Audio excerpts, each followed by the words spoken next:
Hi, I'm Miriam Joy and welcome to my studio. Today we're going to be working on our fall candle, and this would make a great centerpiece for Thanksgiving. Do a bigger one and have all the fall leaves on it. Would just be a really nice touch. I went with a smaller one to show you today, and I did pick mine up at the, of course, Dollar Tree, but like I said, using a bigger one would be just as much fun.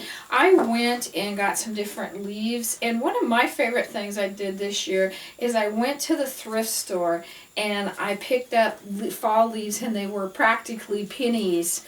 And what was really, really great is I got to see all of these kind of vintage leaves that seem to have so much character and color to them. I really liked those. So that's another idea, but leaves are inexpensive. You can usually get a bunch in a bag for $1.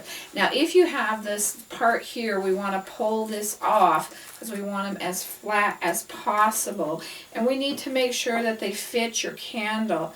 Now I'm going to kind of turn mine sideways so they will kind of fit, and I'm going to try and get, if you need to trim them, this guy I'm going to trim down just a little bit. Then go ahead and do that. There's nothing wrong with trimming them just so they fit a little bit better. And I'm going to try and get, if I can get this piece off of this guy. He really wants to be on there. We'll do a smaller one in the back as well. So I've taken some wax paper, and we're going to put our first leaf in place. And we're going to hold it on with our wax paper. That is what's going to hold it in place while we heat this up with our embossing gun or heat tool. It is what you use in scrapbooking. And what we're going to do is we're going to heat the wax of the candle enough that it kind of absorbs the leaf.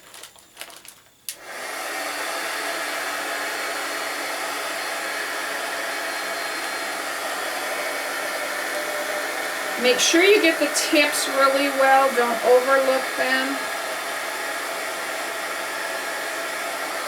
And you can see when the leaf starts to absorb the wax. We just started kind of to absorb that wax. So let's take a look. See if that is on there good enough. Nope, he's not. This side is not. This side is. I'm going to pull this tighter this time. I didn't have it real tight last time.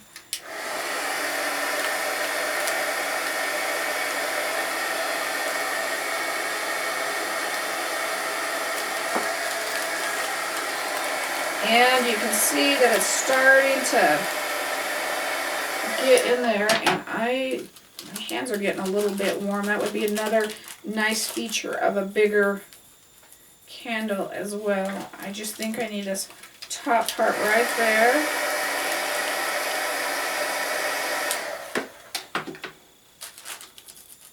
And I think we've got him on. Let's take a look. That's pretty good. We could get a little bit more here, but you can also leave it up a little bit for texture. And I got that guy a little bit warm, and we can kind of smooth him back out.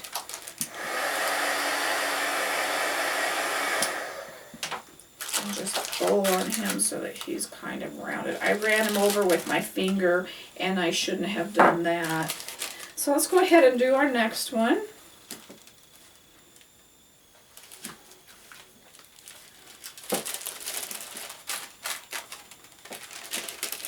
And this guy's a little bit longer. So let's work on one side and move to the other side. So let's start on this far side, and we'll work our way across.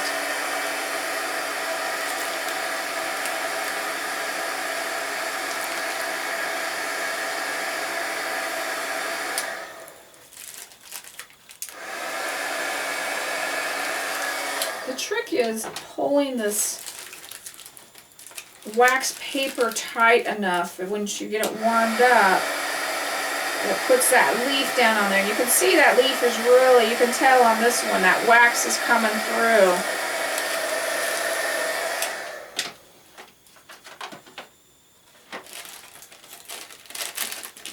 Let's switch pieces here. And sometimes if you have it tight enough and we pull it all the way over there,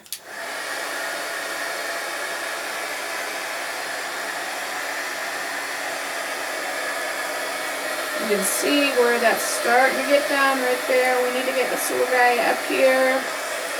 Pull him tight enough.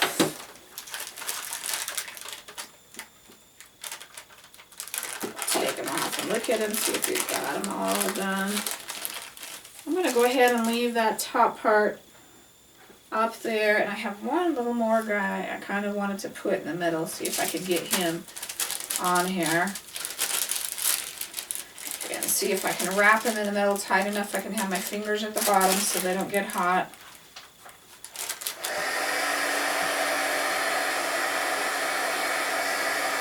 And you see him turning right there at the wax and all getting absorbed in. So he should be, maybe not quite on that top part.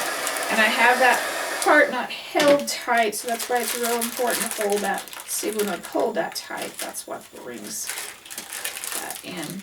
Okay, so we've got him done. This guy I didn't melt as much. I seem to do a little bit better on him, so just practice a little bit. And there's nothing wrong with having those little kind of melted areas. It's just a different look for that. And I'm going to go ahead and I'm going to add my own wax to it. Now, because we've added the flowers to it, do not burn this candle. You don't want anything to catch on fire. This is going to be strictly for decoration looks only, so we don't want to catch anything on fire. Now, I'm going to add our wax, which is our Crayola crayon, and you can just put Crayola crayon on a candle and you can burn it because it is just wax. And I'm using Dandelion color, and I'm using my #1 tool, and I'm just going to come in and make some swirls. I'm not going to go into detail of the wax design, which is what I call adding the Crayola crayon to it, because we've done so many of this. Go over to my website at miriamjoy.com and click on the YouTube videos, and the first YouTube video that will pop up will be how to do the wax design process, and I'll walk you through step by step, but that just gives you how to do it. Otherwise it's going to take us a while and make a long video. And we're also going to come in here with a texture brush. This is my texture brush and insert. You lay this directly onto the top of the melting pot, and then just rub your crayon across it, and you get your color or your wax. And we're going to put a different texture, and we can put this right over the leaf, on the candle. It doesn't matter. Just see how really that kind of makes it all pop and adds brightness to it. And I'm also going to do that in brown.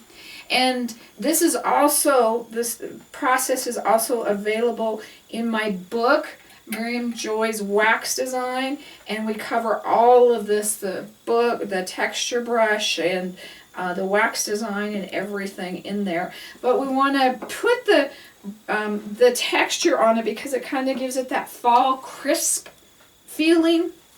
And I'm also going to add just a couple of descending dots here and there, wherever I feel I haven't added a swirl, and I may just want some dots. I'm going to do one dot there.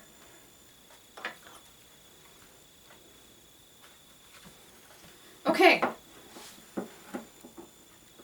See how wonderful and fun that is? I think it works better with the red than it does the cherry. I wanted to try a different color to kind of see it, but I also want you to think about using some of the Christmas things as well.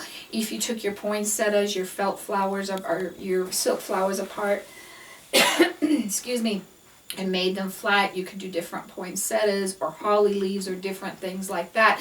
So think about other things you can do and not getting just stuck in what I am showing you.